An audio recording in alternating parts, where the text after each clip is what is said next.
lian dang vialte nakin acha khun boy vialte lak boy siang pa sang lak siang pa sang thi nakin a thau chan mi kan pa thian oh hallelujah a million ngan chin se sun par nak vialte amata si se atu in zung za tiang in kan thang chat lai ban Jerusalem do kan thak tiang in kan boy pa Giêsu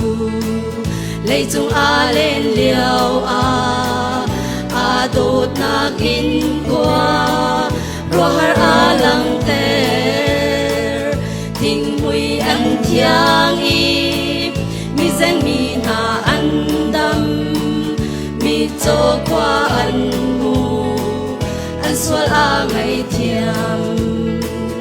oh hallelujah a million ngan chin se sun par nak vialte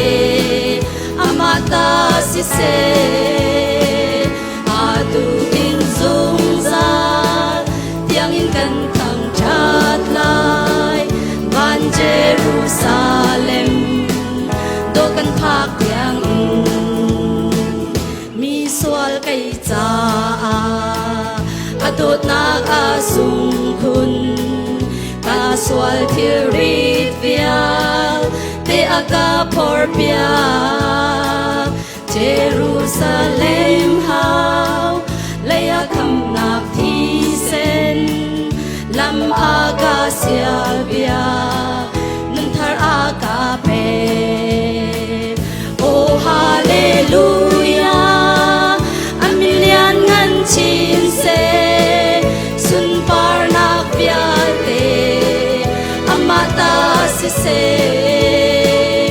atu in zung za tiang in kan thang chat lai ban Jerusalem do kan phak tiang in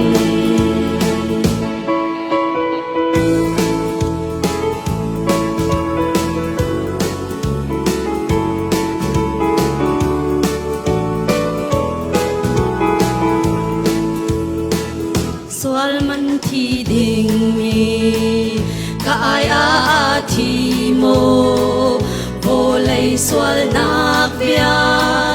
te a tei di chang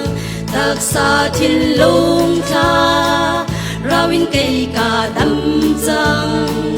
mo ka nun nak boy pa long tham chat oh hallelujah a million ngan chin se sun par nak vialte amata si se atu in zung za tiang in kan thang chat lai ban Jerusalem do kan phak tiang in oh hallelujah a million ngan chin se sun par nak vialte amata si se atu in zung za tiang in kan thang chat lai ban Jerusalem do kan phak tiang in ban Jerusalem